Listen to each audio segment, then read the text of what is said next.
Tu vois qui est ce gars Zuckerberg? Pourquoi est-il connu? Donc, il travaille avec des ordinateurs, n'est-ce pas? Alors, il y a quelque chose que tu ne remarques pas sur cette photo. Montre-leur son propre ordinateur. Il bloque les caméras. Remarque à quel point ils sont reconnaissants envers leur gouvernement pour avoir introduit cela, parce que personne ne leur dit que c'est le plan de l'ennemi. La Bible le dit ainsi. Il veut supprimer les frontières des nations. Et tu ne peux faire cela qu'avec la technologie. Avec la technologie, tout est maintenant à portée de main. Pourquoi font-ils cela? Ils connaissent la vérité, mais ils cherchent à te surveiller et à te contrôler. C'est tout le but. Le jeu consiste à te surveiller. Il consiste à te contrôler.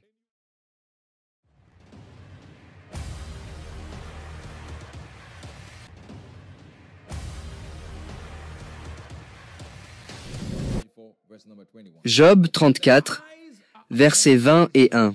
Car ses yeux sont sur les voies de l'homme. Ses yeux sont sur les voies de l'homme, et il voit toutes ses démarches. Luc 12, verset 2. Car il n'y a rien de couvert qui ne doive être révélé. Il n'y a rien de couvert qui ne doive être révélé, ni rien de caché qui ne doive être connu. Comprends-tu maintenant que les attributs de Dieu concernent sa capacité à tout voir, tout savoir, être tout-puissant, omniscient, omnivoyant, omniprésent? Comprends-tu cela? Cela te dit que Dieu peut voir, que sa puissance lui permet d'être partout, qu'il peut tout faire. Partout où il est, Dieu sait. La seule chose que j'ai mentionnée ici au début est que si Dieu a ses attributs, le diable ne les a pas. Donc le diable sait qu'il ne peut pas tout voir. Il doit donc avoir un certain système par lequel il présente ses informations aux entités qui en ont besoin pour exécuter ce qu'il a à faire. Cela signifie que ce monde, si nous regardons autour de nous, comme Dieu me l'a révélé plusieurs fois, est sous surveillance.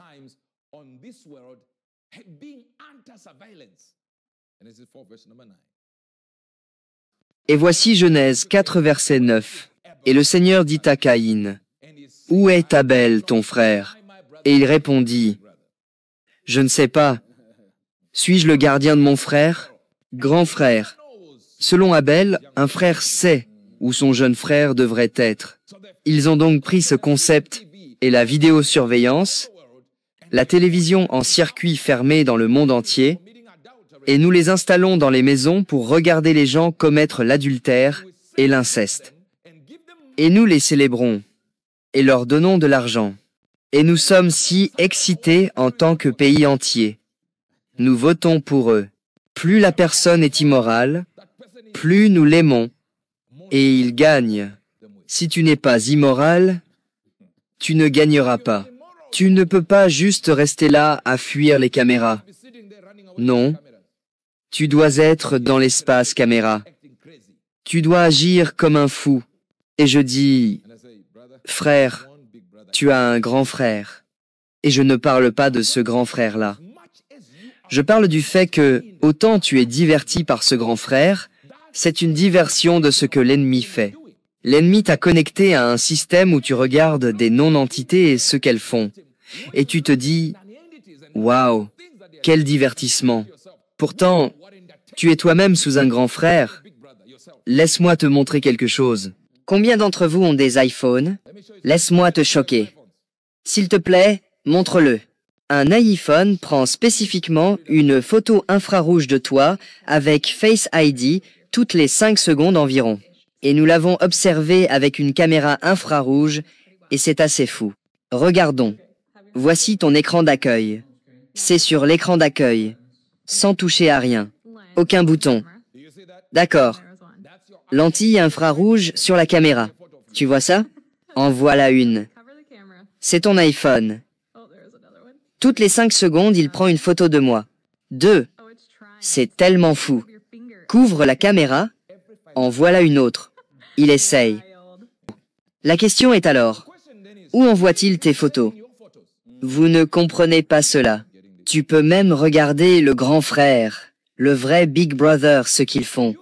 et que tu crois être du divertissement sur ton téléphone, alors que ton téléphone te filme toutes les 5 secondes. Ce qui est fou. Comment ont-ils pu créer une technologie qui prend ta photo toutes les 5 secondes? Tu sais, 1 heure, c'est compréhensible. Mais 5 secondes, 2 heures, ça va. On pourrait penser qu'ils veulent vendre quelque chose.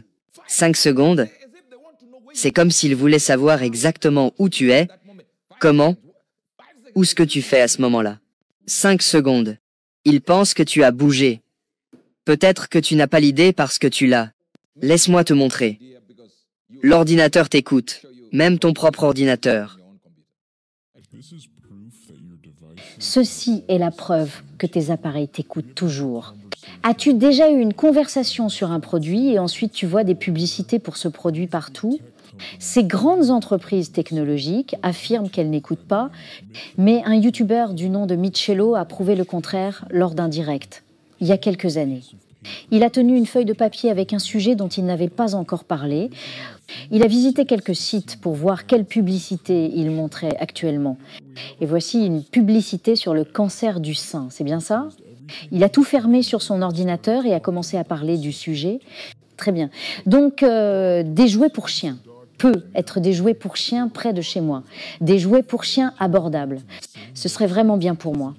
Il est retourné sur les mêmes sites qu'il avait visités auparavant. Et voilà. Oh mon Dieu, c'est là, des publicités pour des jouets pour chiens à nouveau. Il a aussi reçu une publicité pour Ford. Ça fait réfléchir. Peut-être que tu ne comprends toujours pas ce qu'on essaie de dire. Dans ton esprit, tu penses qu'ils essaient juste de vendre. C'est une autre chose. Essayer de vendre est une autre chose. Mais souviens-toi, leur idée est qu'ils veulent le contrôle humain. Donc, puisqu'ils veulent le contrôle humain, ils doivent vendre. Et l'argent doit sortir de ta poche pendant qu'ils surveillent où tu es en même temps. L'idée que je te donne est que ton appareil te vend. Mais ce qu'il essaye de faire, c'est juste te contrôler, voir où tu es. Ainsi, quand ils veulent déclencher ce qu'ils veulent déclencher, ils savent exactement où te trouver. Tu ne peux plus fuir maintenant, car ils savent où tu es. Tu vois qui est ce gars Zuckerberg? Pourquoi est-il connu? Donc, il travaille avec des ordinateurs, n'est-ce pas? Alors, il y a quelque chose que tu ne remarques pas sur cette photo. Montre-leur son propre ordinateur. Il bloque les caméras. Il l'a posté. Tu n'as jamais pensé à ce qu'il faisait. Il faisait de la publicité pour son entreprise. Mais en arrière-plan, on voit sa propre caméra. Il bloque ses caméras. C'est un très bon vendeur de drogue qui ne se drogue pas avec son propre produit. Il sait exactement ce que ses ordinateurs peuvent faire. Il sait ce que ses systèmes peuvent faire. Et lui-même, étant milliardaire, bloque. Maintenant, je veux te montrer la reconnaissance faciale en Chine. Ils sont constamment surveillés par des caméras de reconnaissance faciale capables d'associer instantanément un visage à un nom. Maintenant, les Chinois sont aussi classés, notés sur un total possible de 950 points. Un score dans les 700 est considéré comme bon. Autour de 500, ce n'est pas bon. Pour l'instant, ce chiffre est une sorte de cote de crédit bancaire qui suit les habitudes de consommation de chacun. Je pense que le classement est une bonne chose. Une société doit avoir des règles. Cela nous force à bien nous comporter. Cela peut sembler effrayant, mais c'est comme ça ici. Nous y sommes habitués. Et de toute façon, nous n'avons pas le choix. Mais dans un effort pour garder tous ces sujets en ligne, Pékin pousse le système plus loin en 2020.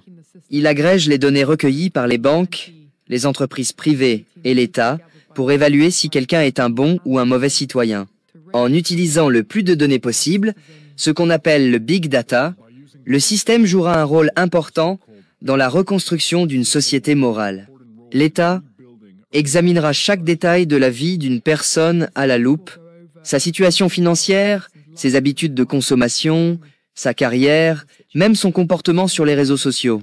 Critiquer le gouvernement en ligne ou afficher des signes extérieurs de richesse est interdit.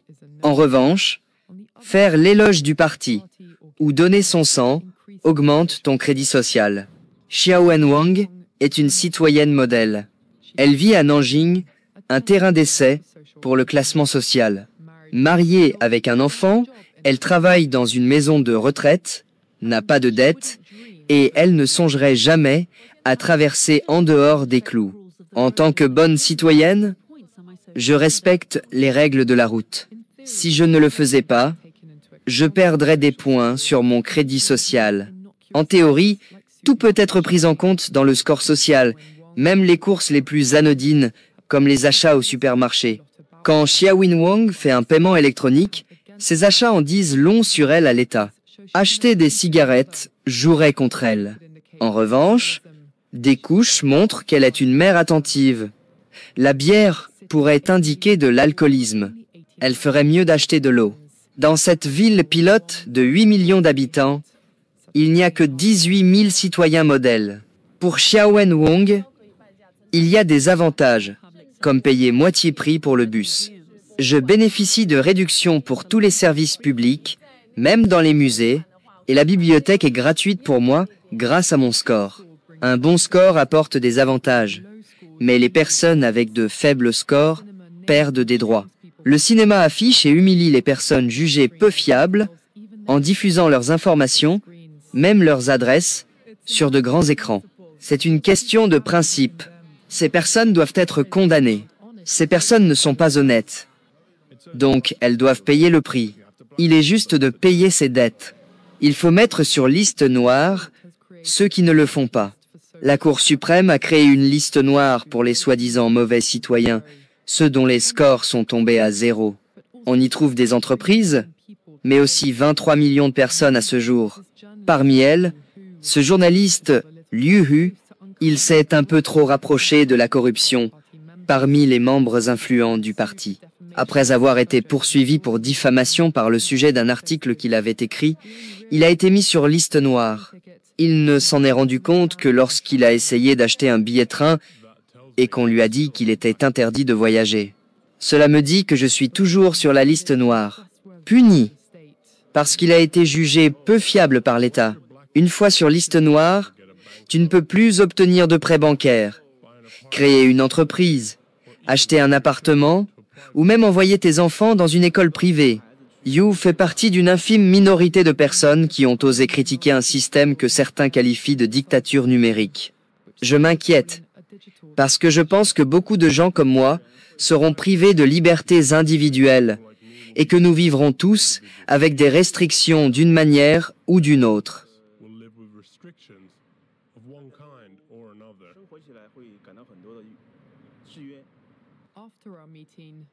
Après notre rencontre, Yu a appris que son nom avait été retiré de la liste noire, mais il a encore beaucoup de chemin à parcourir s'il ne veut pas rester au bas de la hiérarchie du crédit social. Très bien. Merci. Quelqu'un a dit « contrôle » là. Tu vois, mais remarque à quel point ils sont reconnaissants envers leur gouvernement pour avoir introduit cela, parce que personne ne leur dit que c'est le plan de l'ennemi. La Bible le dit ainsi. Il veut supprimer les frontières des nations.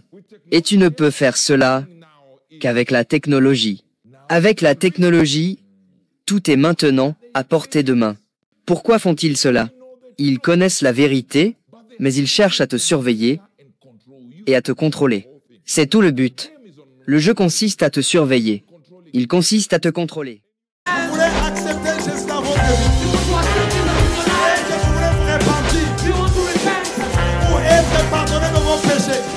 C'est pourquoi, mes amis, vous ne pouvez pas croire dans un prophète qui vient qui dit que lui, il est le chemin. J'étais païen, j'étais beau. Je deviens chrétien, je deviens vilain. Comment? Le silence n'est pas un vide, c'est un puissant langage de celui qui sait ce qu'il fait. C'est le langage du mature. La personne qui est mature répond de fois par le silence, se tait seulement. Si le ciel s'est réconcilié avec la terre par la croix,